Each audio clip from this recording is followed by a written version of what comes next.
And now, the best 60-ish seconds of your week.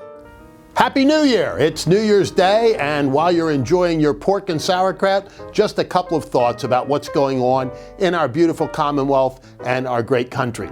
In Pennsylvania, reapportionment is a big subject as we head into 2022 and a pivotal election. This week, Tom Wolf weighed in on the congressional maps, which he doesn't seem to like. And he said he didn't want the process to take place in smoke-filled rooms and behind closed doors. Well, Seth Grove, a legislator from York County, immediately called the governor's bluff. He told him that he would have a room reserved in the Capitol for January 6th and a public hearing where Tom Wolf could come, make his case, and tell people particularly and specifically why he doesn't like the congressional maps and what might be done to make them right in his book. Interestingly, Tom Wolf declined because he knows ultimately that if he vetoes the legislative proposal, it's going to go to the state Supreme Court. And sadly, we've already seen what the Pennsylvania Supreme Court will do with a reapportionment map. Meanwhile, on the other side of the reapportionment equation is the legislative process.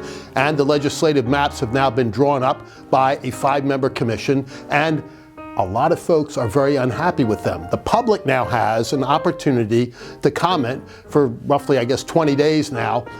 Every person should make their voice heard on those legislative maps, which are designed, it certainly appears, to help the Democrats in 2022. Now, Tom Wolf says he doesn't want to weigh in on that half of the equation. He certainly did on the first. But without his input and without having him at the negotiating table, it really does fall to the commission. The Legislative Reapportionment Commission, which is run by Dr. Mark Nordenberg, an academic who, if you want to check out his history, you certainly can, has a history of being involved on Democrat and left-wing politics, but is supposed to be objectively deciding the disputes within that Legislative Reapportionment Commission, which is half Republican and half Democrat. Sadly, we see where it's headed, but there's still an opportunity to do something about it. Reapportionment is incredibly important. It happens every 10 years. It's always a political fight. It needs to be decided fairly, and we have an opportunity to have our say. I hope everybody takes that chance. Because time is running out, unfortunately. If the legislative process isn't done in a timely fashion, they'll have to push back the primary election. Some folks say they're okay with that. I'm one that really isn't. I think we need to get some order out of our chaos. And one of those things is to do things on time and in the right way.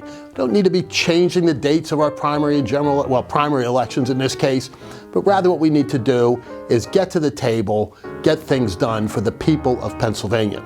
Tom Wolf this week asked for a new Secretary of State, Leigh Chapman, whose background is as an advocate for mail-in voting. Think about that.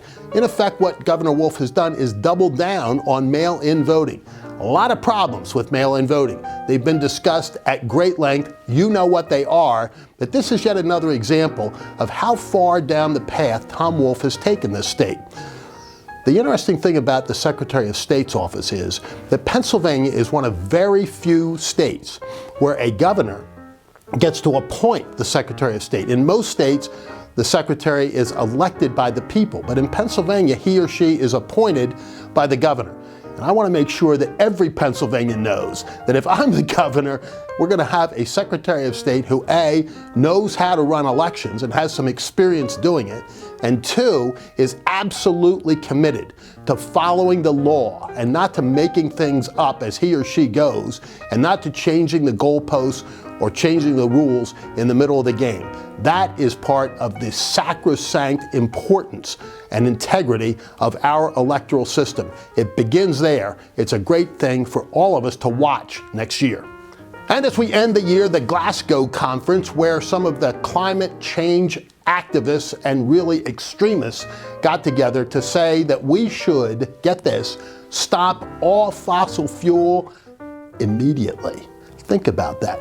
If they really want to do that, just tell them to take a 2 or 3 day vacation from all fossil fuel products and see how their life turns out. It's a cold and dark universe that they want for all of us. we believe that there is an opportunity for hope and growth, opportunity, economic advantage through the safe and responsible development of natural gas, energy independence which comes from it, and a tremendous boost not only to the state's economy and job creation, but to every single Pennsylvanian and American who will see lower energy costs, lower home heating costs, and a better way of life as a result. It doesn't come from immediately ceasing all production of fossil fuels. And a couple of sad notes as we begin 2022 and leave 2021, where John Madden, legendary coach and broadcaster, left this world at age 85. John Madden left coaching in his early 40s and still holds the record for the highest winning percentage of any coach with over 100 games under his or her belt. And then he had an even greater career as a broadcaster. He made football fun. A man who didn't like to fly and so drove around in his bus, went to every corner of America, making people excited about professional football and loving the game even more. And for those of us that love entrepreneurs, he then became a really successful entrepreneur and still has the #1 sports video game around. John Madden, may he rest in peace.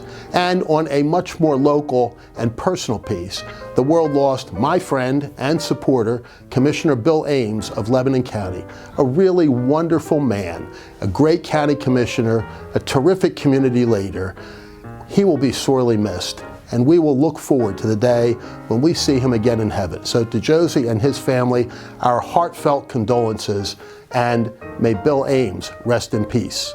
And we hope that as you watch Penn State football and eat your pork and sauerkraut today, that 2022 is off to the best start ever, and that you have a year filled with health, prosperity, happiness, and everything good, because that is the best 60-ish seconds of your week.